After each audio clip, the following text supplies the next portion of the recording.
रिया, अभी तक कितने लोगों ने आपका लिया नंबर? नंबर नंबर नंबर किसी ने नहीं लिया। इसका मतलब तुम्हारा मोबाइल बिल्कुल साफ है। अभी तुम्हारा मेमोरी भरा नहीं है। कोई बात नहीं बेटा, भर जाएगा। इस लाइन में आ गई हो, हम लोग भर ही पर लागल हो। मैं लोग अपना अपना नंबर दिए दी तरह के। अभी हम मंच पे आए तो छोटू भैया का बहुत प्यारा सॉन्ग जो रिलीज हुआ है, पलटू जैसन पलट गई।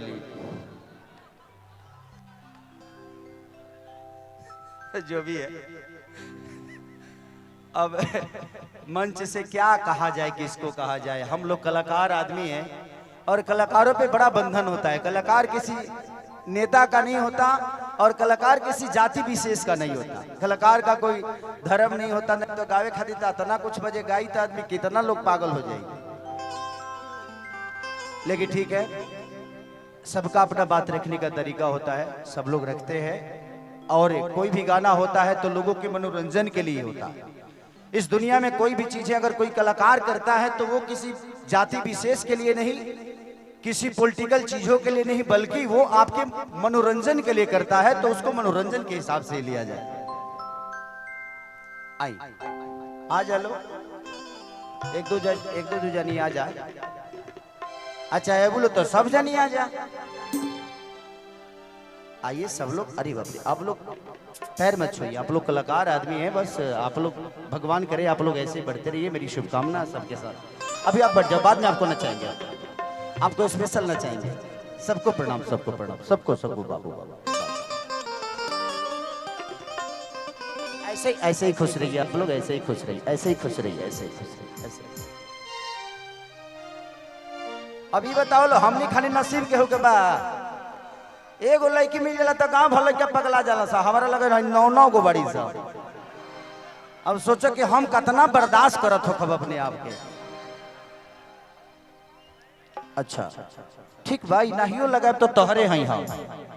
एक कोनो जरूरी नहीं है। पवन भाई हमारे हुए, पवन भाई के हम, ठीक बा।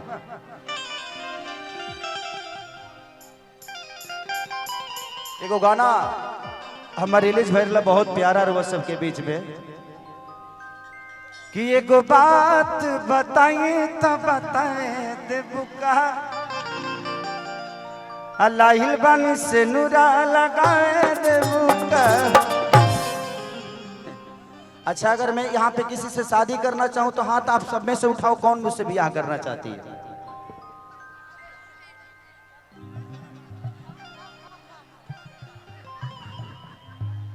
धीरे धीरे सब खुल।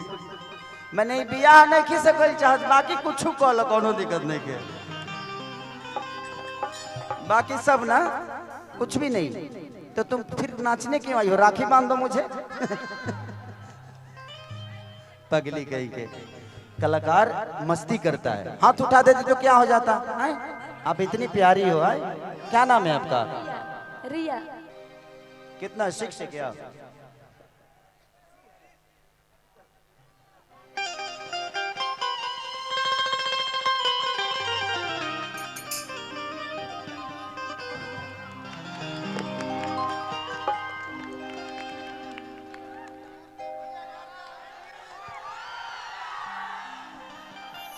एक्चुअली 4 महीने से जिम नहीं कर रहा हूं। उसका रीजन आप सबको पता भी होगा कि थोड़ा परेशान हूं अपने एल्बम के गानों के वजह से, कि कहीं से है प्रॉब्लम। मुझे जिंदगी में चीजें होती है।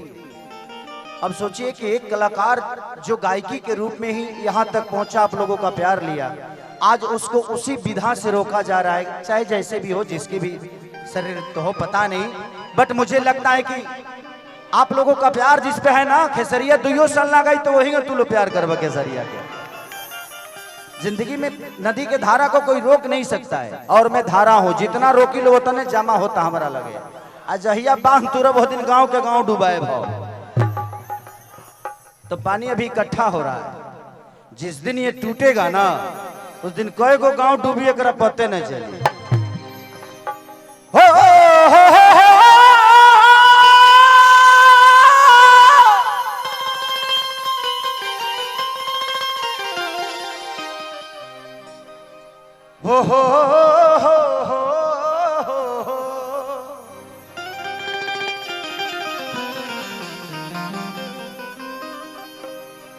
कि जहरता जवानी कैसे कही जाई हो दादा, शहर छोड़ के राजा जी आ जाई तो नवादा।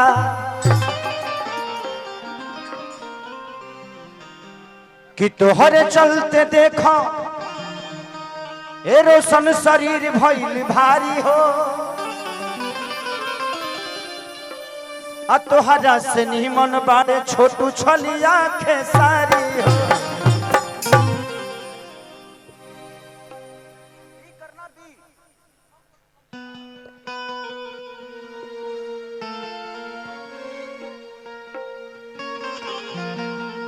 जाए पिया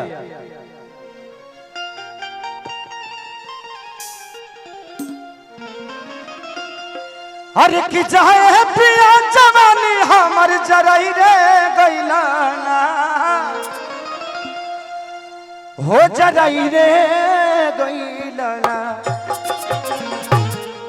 1 2 1 2 3 4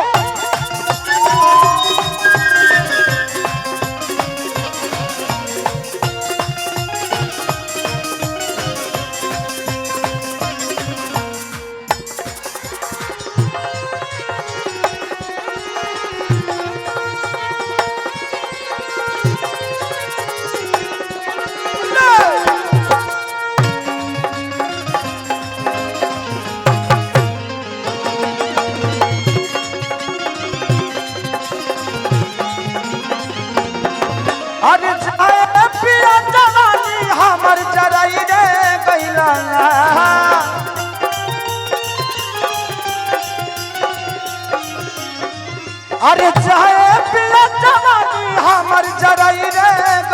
ना, हाँ जरई रे गइला ना।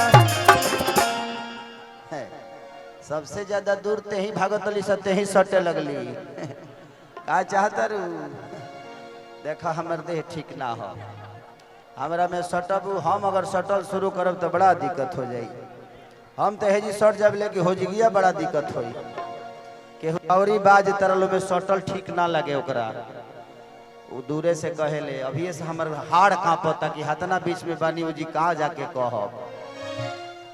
हो जरई रे गइला ना एगो नचनिए कारा,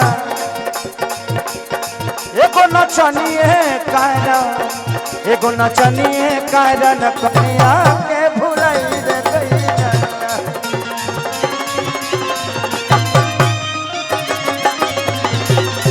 एगो नचनिए कारा न कनिया के भुलाई रे गइला ना।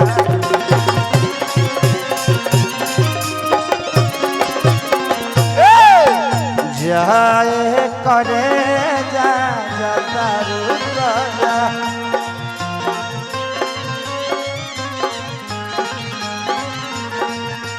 मारी लटका दे के झटका दे निकाल ले गइलू जिया जिया जवानी हमर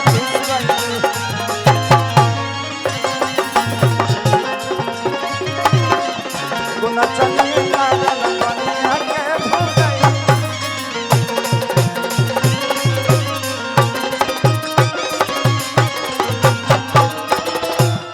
औरतिया कहतिया कि आधी आधी रतिया पिया बुलेटिया लेके जाला, ओकर नचियो देखे जाला।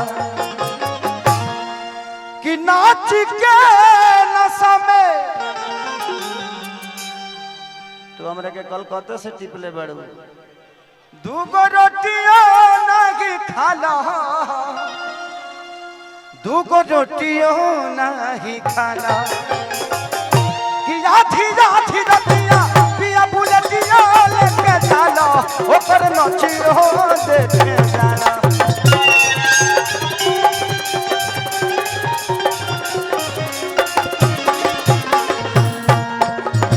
नाच के नशा में दूगो रोटियो नहीं खाला, दूगो रोटियो नहीं खाला।